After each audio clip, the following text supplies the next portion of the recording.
आज जिस हम महान व्यक्तित्व के बारे में बात करने वाले हैं, उन्हें गुरुदेव की उपाधि दी गई है। गुरुदेव रविंद्रनाथ टैगोर। भारतीय आधुनिक भारत में भारतीय स्वतंत्रता संग्राम में इनका महत्वपूर्ण योगदान रहा और भारत को संजोने में भी इनके योगदान को कोई भूल नहीं सकता है। चलिए तो हम लोग शुरू करते हैं रविंद्रनाथ टैगोर के जीवन को। क्या इनसे प्रश्न बनेंगे आपके एग्जाम में, क्या क्या पूछे जा चुके हैं, और एक शॉर्ट समरी हम लोग यहाँ पर पढ़ेंगे इनके जीवन के बारे में। रविंद्रनाथ टैगोर जिन्हें रविंद्रनाथ ठाकुर भी बोला जाता है, क्या बोला जाता है हम लोग का? रविंद्रनाथ ठाकुर भी बोला जाता है, ठीक है। इनका जन्म जो हुआ था, इनका पिता का नाम था देवेंद्रनाथ टैगोर और माता का नाम था शारदा देवी की संतान थी, ठीक है। और जन्म कहाँ पे होता है हम लोग का? कोलकाता में। कहाँ पे होते हैं जन्म हम लोग का? कोलकाता में, बंगाल, कोलकाता। और 1913 में उन्होंने अपनी रचना गीतांजलि के लिए इनको नोबेल पुरस्कार मिला। और ये जो नोबेल पुरस्कार मिलने वाले पहले भारतीय थे, और भारतीय ही नहीं, ये एशिया के पहले व्यक्ति थे। ये भी क्वेश्चन आपको पूछा गया है। तो यहाँ पर देखिए इस लाइन से कितना क्वेश्चन आपको बन रहा है कि किस कृति के कारण इनको नोबेल पुरस्कार मिला। तो गीतांजलि कारण। कब मिला था? दूसरा क्वेश्चन, तो 1913 में। एशिया के पहले व्यक्ति जिन्हें नोबेल पुरस्कार मिला, तो गुरु रविंद्रनाथ टैगोर। 3 क्वेश्चन बना अभी तक, जबरदस्त 3 क्वेश्चन बना आप लोग के लिए।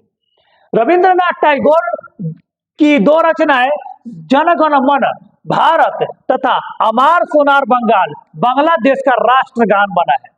ये पूरे दुनिया में एकमात्र ऐसे कवि हैं जिनकी रचना 2 देशों का राष्ट्रगीत है, राष्ट्रगान बनी हुई है, ठीक है। 2 एकमात्र ऐसे कवि हैं, क्योंकि इनके जन गण मन को हम लोगों ने लिया राष्ट्रगान के रूप में, और बांग्लादेश ने इसको इनके लिए रचना जो था इन लोग का अमार सोनार बंगाल, ठीक है, उसको लिया उन्होंने, बांग्लादेश ने लिया। तो 2 देशों का राष्ट्रगान के रचयिता एकमात्र व्यक्ति अगर पूछ देगा कभी गलतियों से तो मान लीजिए। तो 4 क्वेश्चन बना इनसे। हाँ, रविंद्रनाथ टैगोर ने पश्चिम बंगाल के वीरभूमि में 1901 में शांति निकेतन नामक विद्यालय की स्थापना की थी। और इस विद्यालय के इन्होंने स्थापना के पीछे जो उद्देश्य था, अंदर की कहानी बता देते हैं। ये चाहते थे कि भारत के जो बच्चे हैं केवल अंग्रेजी शिक्षा पाकर भ्रष्ट नहीं हो, वो भारत के बच्चे विकास करें, सर्वांगीण विकास हो, उनमें संस्कृति का भी विकास हो। खाली ऐसा नहीं कि बस बैग ढो रहे हैं। इस पढ़ाई को क्या करते थे? विरोध करते थे। शांति निकेतन में पढ़ाई के साथ साथ बच्चों को खेल कूद की भी क्या थी? काफी अच्छी व्यवस्था थी। आगे जब मॉडर्न हिस्ट्री को भी पढ़ाएंगे तो आपको हम बताएंगे कि शांति निकेतन में ही जाकर आपको इंदिरा गांधी का शिक्षा संपन्न होता है।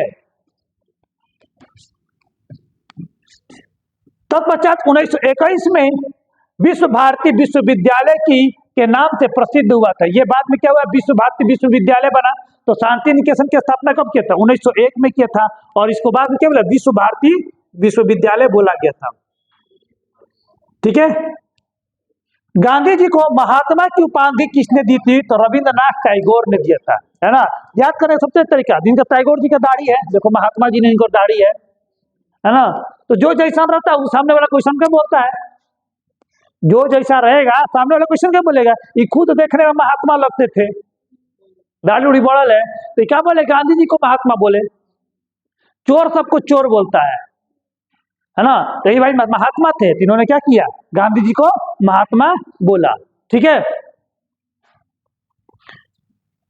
और अंग्रेजी शासन के द्वारा 1913 ईस्वी में इनको सर की उपाधि प्रदान की गई थी, जो कि बाद में इन्होंने जालियांवाला बाग हत्याकांड जब होता है ना, 13 अप्रैल 1919 को होता है ना जालियांवाला बाग हत्याकांड, उस समय क्या करते थे कि उन्होंने कि जो सर की उपाधि थी उन्होंने लौटा दिया। पहले के सर का उपाधि प्राप्त करना बहुत बड़ा था, ठीक है। तो इन्होंने इनको सर की उपाधि कब मिली? तो 1913 में मिली थी, और लौटाया कब उन्होंने? जालियांवाला बाग हत्याकांड के बाद। तो देखिए इनसे 7-8 क्वेश्चन आपको रविंद्रनाथ टैगोर से बन गए, और इनसे यही सब क्वेश्चन आपको पूछेगा। समझ में आ गया आप लोग को? चलिए, रविंद्रनाथ टैगोर में आज इतना ही। धन्यवाद।